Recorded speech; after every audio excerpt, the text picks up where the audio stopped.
My own brothers died tragically as well, truth be told.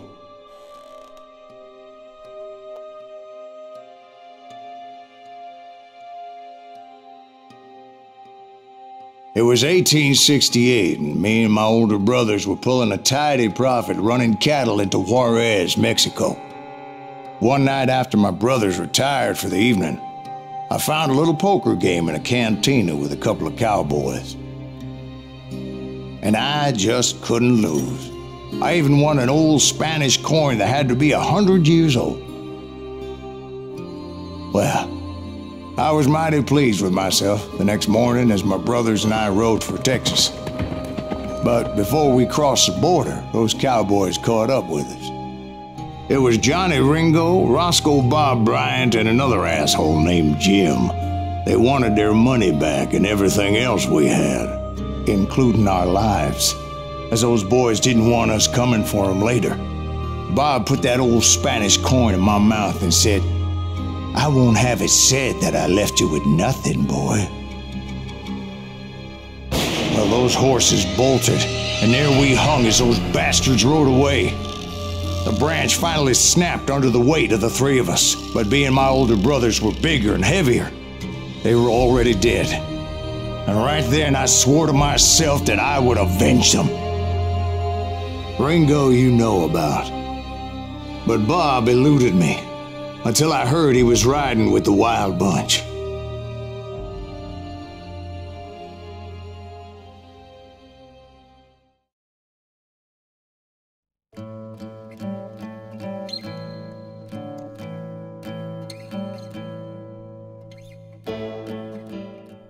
I'd been on their trail for months, ever since they left their hideout in the Bighorn Mountains.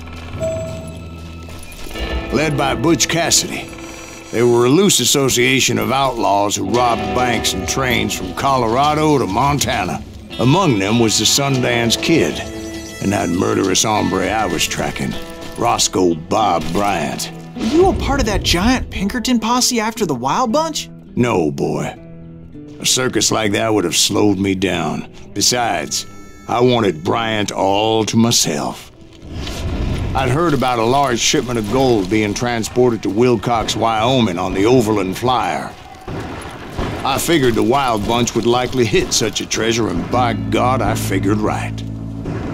They blew the bridge with the intention of forcing the train to stop. Well, I assumed the Wild Bunch was likely in the still intact part of the train high above, so I had no choice but to make my way up through the passenger cars dangling down. I was determined to make that sumbitch Bob pay for what he did to my brothers.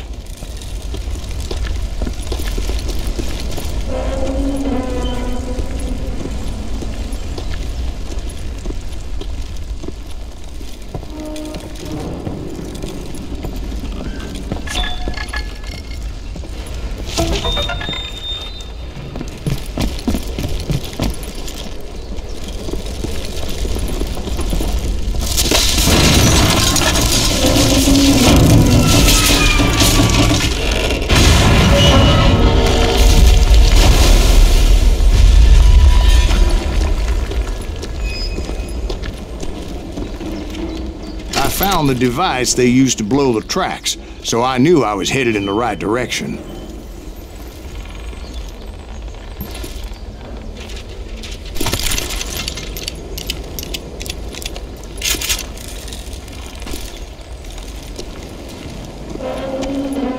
My ears are still ringing from blowing up that bridge.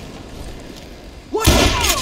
Well, I made my way off unscathed and came upon a few members of the gang and had no choice but to dispatch them. From there, I had to negotiate an even more precarious route. But first, I would need to get my ass out of there.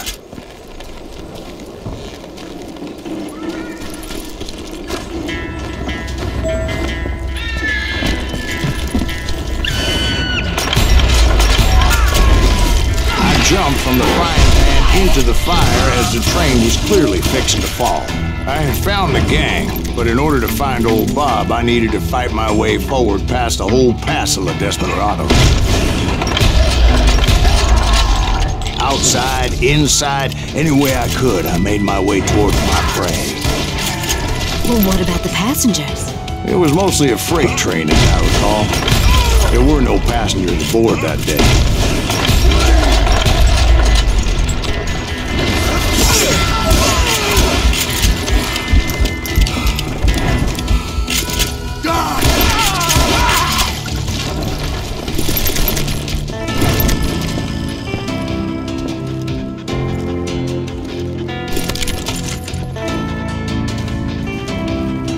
As I mentioned before, I am not fond of heights, but I was too busy dodging bullets to worry about falling to my death.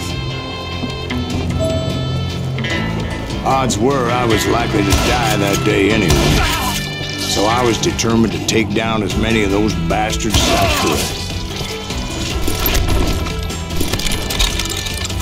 You ain't beating me, boy!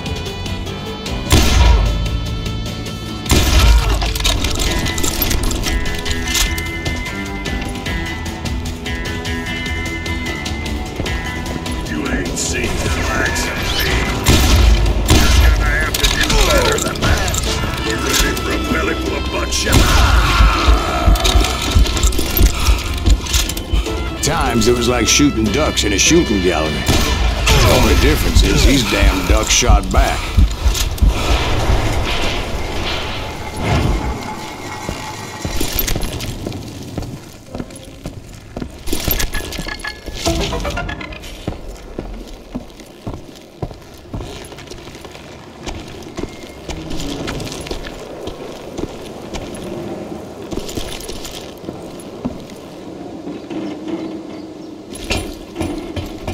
I kept hoping the law would show up and give me a hand. You mean like that giant Pinkerton posse that I read about? Did they come riding in, guns a-blazing to help?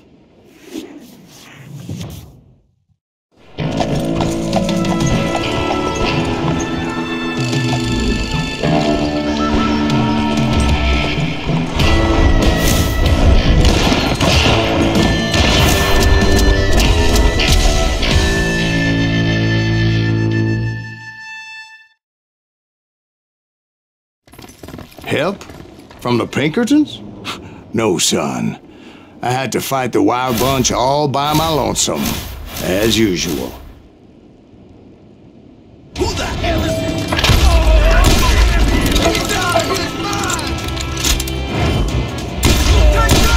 Retreat! Retreat!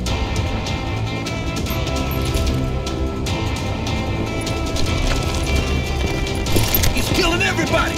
You ain't seen the last. You won't get away with this! Run! You murderous bastard!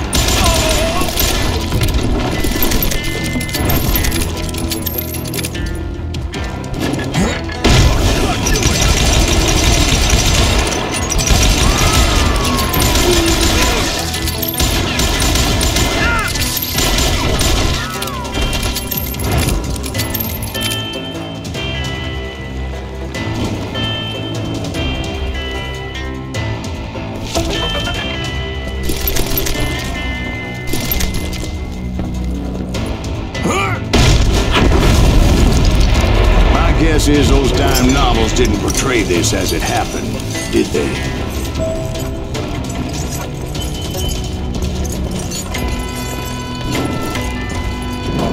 Only a few stragglers were left. I had to cut them down pronto if I was going to stay on old Bob's trail.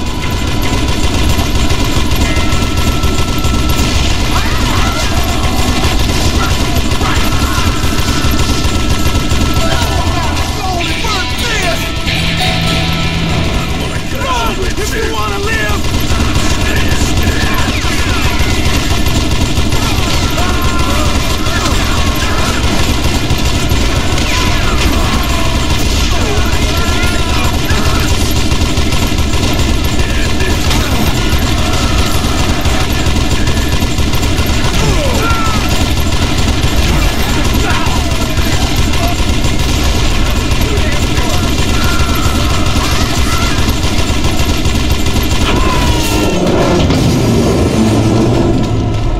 Once I silenced all those guns, I went searching for my nemesis, determined to finally have my justice. But the only survivor who welcomed me was George Flat-Nosed Curry. Who was he? The fastest gun in the gang. Right after Sundance, I mean. And Kid Curry, and maybe Elsie Lay. Though some folks might dispute that.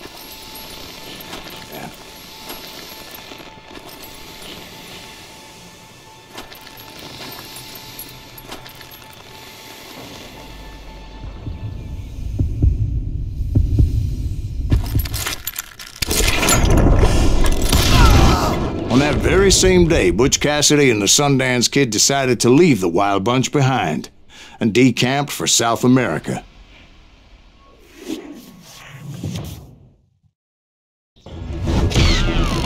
They ended up living down there for many years, but I'm sure you already know all about that.